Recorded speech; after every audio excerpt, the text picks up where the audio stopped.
एक गांव में नंदू अपनी पत्नी हेमा के साथ रहता था। उनकी शादी को 8 साल हो चुके थे, लेकिन अभी तक उन्हें कोई भी संतान नहीं हुई थी। उनकी आर्थिक स्थिति भी सही नहीं थी। नंदू मजदूरी करके अपने घर का गुजारा करता था। एक दिन नंदू काम करने जा रहा होता है। तुम कल अपना खाना घर ही भूल गए थे। पूरे दिन भूख में कैसे काम करा होगा। और आज तो घर में कुछ भी नहीं है, बस थोड़ा सा आटा बचा हुआ था। उस आटे से केवल एक रोटी ही बनी है। ये लो, तुम ये रोटी समय से खा लेना। कल भी खाली पेट काम करते रहे। नंदू उस रोटी को लेकर काम के लिए निकल जाता है। रास्ते में उसे एक बहुत ही बूढ़ा आदमी मिलता है। उसको देखकर लगता है जैसे उसकी उम्र 100 वर्ष से अधिक हो। वो बहुत ही ज्ञानी होता है। वो बूढ़ा आदमी नंदू से कहता है, मेरे ऊपर दया करो, मैं बहुत भूखा हूँ। कल रात से मैंने कुछ नहीं खाया है। ईश्वर के लिए मुझे कुछ खाने को दे दो, ऊपर वाला तुम्हारा भला करेगा। बाबा, ये खाना तो मैं अपने लिए ले जा रहा था। मैं पूरे दिन मजदूरी करता हूँ। अगर मैंने नहीं खाया तो मुझसे सही से काम नहीं होगा और फिर मेरा मालिक मुझे आज की मजदूरी के पैसे भी नहीं देगा। वैसे भी मेरे पास केवल एक ही रोटी है। लेकिन बाबा, तुमने भी कल से कुछ नहीं खाया है, इसलिए इस रोटी पर तुम्हारा ज्यादा हक है। लो बाबा, इस रोटी को तुम खा लो। नंदू अपनी रोटी उस बूढ़े आदमी को दे देता है। बूढ़ा आदमी बहुत भूखा होता है, इसलिए वो रोटी वो तुरंत खा लेता है। बेटा, तुमने मेरी इस बुरे समय में सहायता की। तुमने अपनी एक रोटी मुझे दे दी। मैं तुम्हारी किस प्रकार सहायता करूं? बाबा, मेरी कोई संतान नहीं है। कृपया आप मेरे लिए ईश्वर से प्रार्थना करें कि ईश्वर मुझे संतान का आशीर्वाद दे। मैं लंबे समय से संतान की इच्छा कर रहा हूँ, लेकिन अब तक मेरी दुआ पूरी नहीं हुई है। मुझे आपकी दुआ से आशा है कि ईश्वर मेरी प्रार्थना को स्वीकार करेगा और हमें संतान का सुख प्रदान करेगा। मैं अभी तुम्हारे लिए ईश्वर से प्रार्थना करता हूँ। ईश्वर तुम्हारी मनोकामना को पूरा करे और आपको संतान का सुख प्रदान करे। कुछ ही दिनों में नंदू की पत्नी के यहाँ 2 जुड़वा बच्चे होते हैं। बच्चों के जन्म के बाद नंदू की पत्नी बहुत बीमार रहने लगती है। एक दिन वो नंदू से कहती है, नंदू, मेरी सेहत अब ठीक नहीं हो पाएगी। डॉक्टर भी कह चुके हैं कि अब मेरी हालत में कोई सुधार की उम्मीद नहीं है। मुझे लगता है कि मेरा समय आ गया है। मेरी आखिरी ख्वाहिश यही है कि तुम इन बच्चों का अच्छे से ध्यान रखना।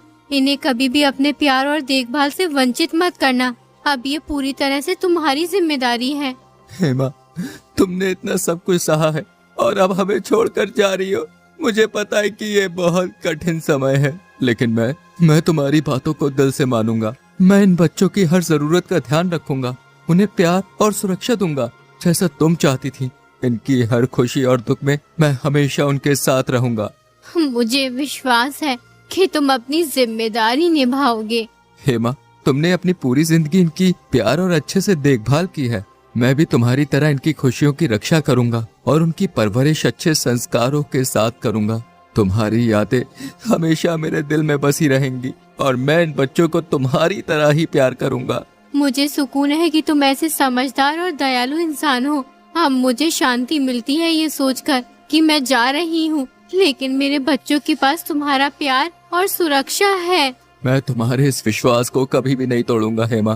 तुम्हारी यादों और आदर्शों को हमेशा अपने दिल में रखूंगा और इन्हीं के साथ बच्चों को बड़ा करूंगा। इतना सुनकर नंदू की पत्नी की मृत्यु हो जाती है। नंदू दिन रात मेहनत करके अपने बच्चों को पालने लगता है। यूं ही कई साल बीत जाते हैं। अब नंदू के बच्चे जवान हो जाते हैं तो नंदू को अपनी बेटी की शादी की चिंता होने लगती है। बेटी, तुम्हारी शादी की चिंता मुझे बहुत परेशान करती है। तुम्हारी माँ चाहती थी कि हम तुम्हारी शादी बहुत ही धूमधाम से करेंगे, लेकिन मेरे पास इतने पैसे नहीं है कि मैं तुम्हारी शादी सही तरीके से कर सकूं। इतनी मेहनत के बावजूद मैं सब कुछ ठीक से नहीं कर पा रहा हूँ। मैं चाहता हूँ कि तुम्हारी शादी में कोई भी कमी ना रहे। पिताजी, आप परेशान मत होइए। आपकी मेहनत और प्यार ने हमें कभी भी किसी चीज की कमी महसूस नहीं होने दी और आप शादी की चिंता मत कीजिए। हम साथ मिलकर हर मुश्किल को पार कर लेंगे। आपका साथ ही हमारे लिए सबसे बड़ी चीज है। पिताजी, दीदी सही कहती है। ईश्वर जरूर कोई रास्ता निकालेगा। आप चिंता करना छोड़ दीजिए। कुछ ही दिनों में नंदू अपनी बेटी शगुन की शादी वरुण नाम के लड़के से कर देता है। वरुण एक किसान होता है। उसके पास 5 बीघा जमीन और 2 गाय होती हैं। जमीन पर खेती करके ही घर का गुजारा होता है। शगुन की सास बहुत ही बुरी औरत होती है। वो हर छोटी से छोटी बात पर शगुन को परेशान करती है।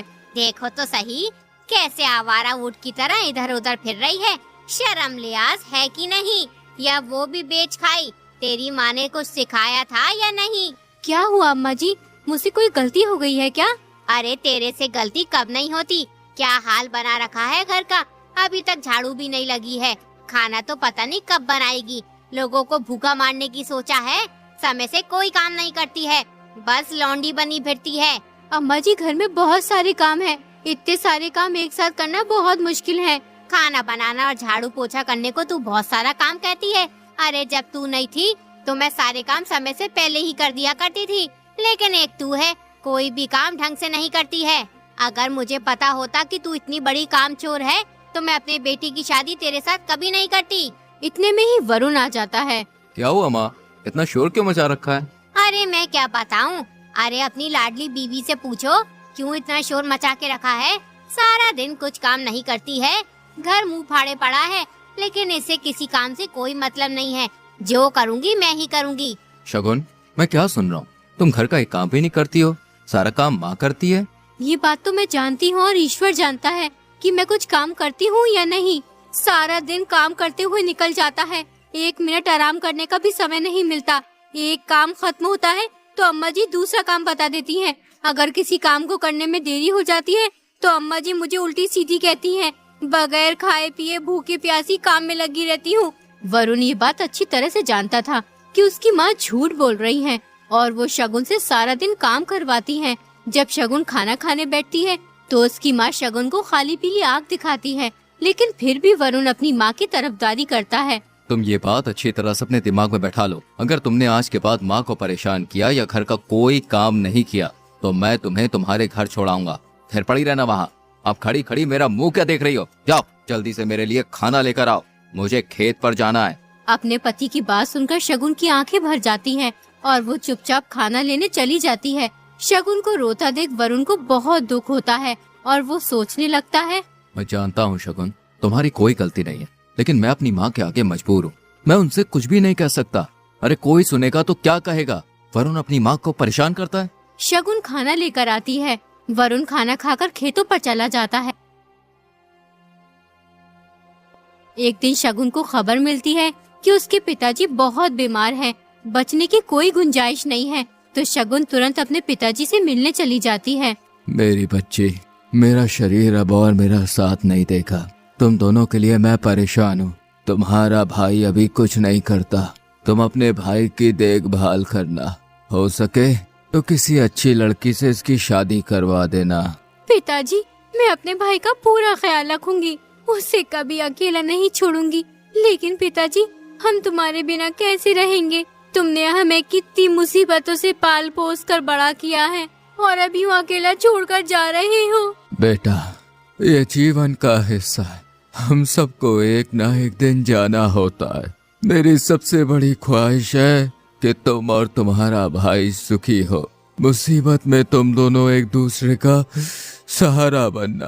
पिताजी, हम आपकी कमी को कभी पूरा नहीं कर सकते, लेकिन हम वादा करते हैं आपकी दी हुई सीखों को कभी नहीं भूलेंगे और हर मुश्किल वक्त में एक दूसरे का साथ देंगे। आपकी उपस्थिति हमेशा हमारे दिलों में रहेगी। मेरे बच्चों, मैं तुम दोनों के साथ रहूंगा, तुम्हारी यादों में, तुम्हारे दिल में। नंदू की मृत्यु हो जाती है, उसका बेटा अनाथ हो जाता है। कुछ दिन के बाद शगुन अपने ससुराल चली जाती है, लेकिन वो हर वक्त अपने भाई सोहन की चिंता करती रहती है। वो सोचती है, सोहन घर में अकेला कैसे रहेगा? पता नहीं वो अकेला अपना ख्याल रख पाएगा भी या नहीं। कैसे खाना बनाता होगा, समय से खाता होगा कि नहीं? उसे मेरे बिना सब कुछ संभालना बहुत मुश्किल होगा। क्या मैं वापस जाकर उसकी मदद करूं? लेकिन फिर भी उसे अकेला छोड़ना तो पड़ेगा ही। एक काम करती हूँ, एक बार घर वालों से बात करके सोहन को यहीं बुला लेती हूँ। जब तक उसकी शादी नहीं हो जाती तब तक वो हमारे साथ इसी घर में रह लेगा। अगले ही दिन शगुन घर वालों से कहती है, मैं सोच रही थी कि अपने भाई सोहन को यहीं बुला लेती हूँ, वो अकेला कैसे रहेगा? मुझे उसकी बहुत चिंता हो रही है। कुछ ही दिनों में उसका विवाह हो जाएगा तो वो यहाँ से चला जाएगा। लक्ष्मी सोचती है, इसके भाई को यहाँ रखने में कोई परेशानी नहीं होगी। 2 रोटी खाएगा और पूरे दिन काम करेगा। अगर तुम चाहती हो कि सोहन हमारे घर में रहे तो उसे जंगल का सारा काम करना होगा और दोनों गायों को चरा कर लाना पड़ेगा। उसके बदले हम उसे 2 वक्त का खाना दे दिया करेंगे। बेचारी शगुन को अपनी सास की ये बात सुनकर बहुत दुख होता है, लेकिन वो कर भी क्या सकती थी। और उसका पति ये सारी बात चुपचाप बैठा सुनता रहता है, अपने मुंह से एक शब्द भी नहीं निकालता। ठीक है माँ जी, मैं इन शर्तों को मान लेती हूँ। मेरे भाई को कोई भी कठिनाई ना हो, यही मेरी इच्छा है। अगले ही दिन शगुन अपने भाई के पास जाती है और अपने भाई को सारी बात बताती है। उसका भाई सोहन वहाँ रहने के लिए राजी हो जाता है।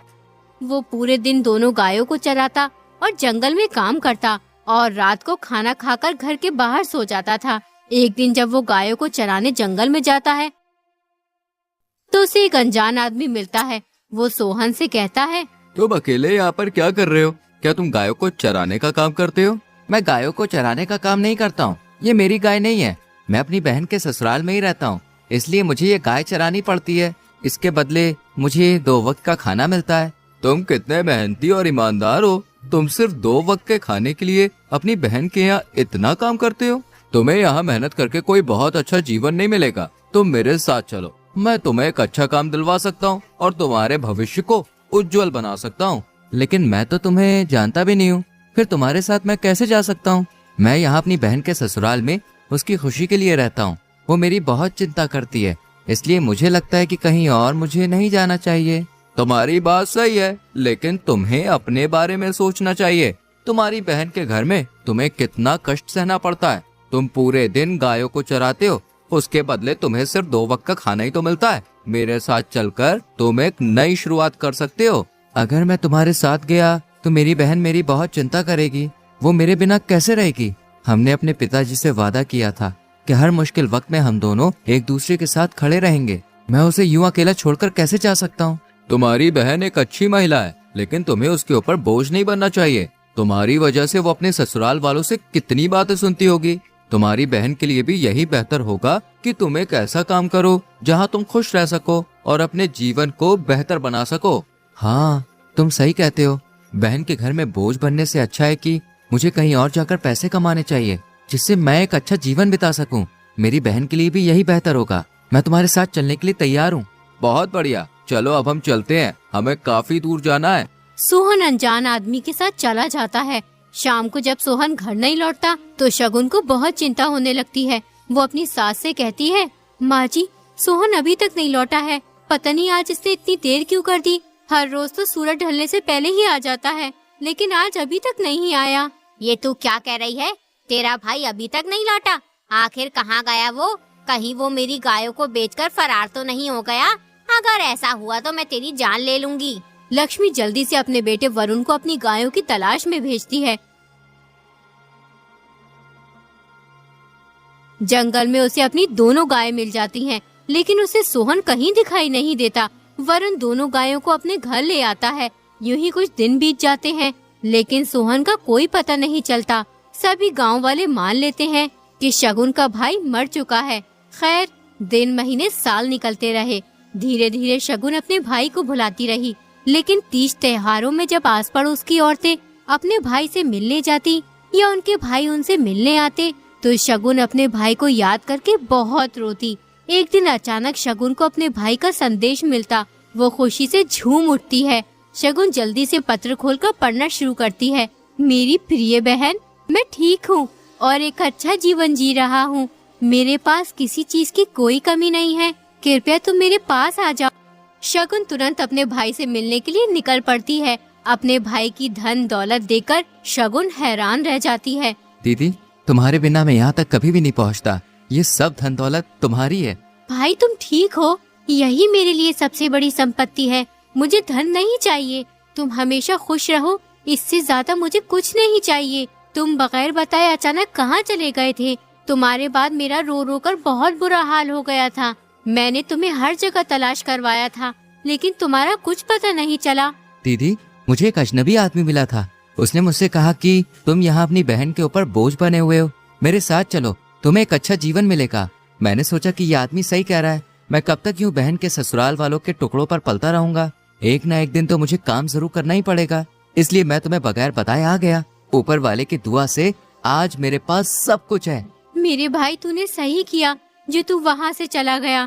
वरना आज भी तू मेरे ससुराल वालों की गुलामी ही कर रहा होता। तुझे देखकर आज मैं बहुत खुश हूँ। भाई तू अब शादी कर ले, तेरा घर बस जाएगा, फिर मुझे तेरी किसी बात की चिंता नहीं रहेगी।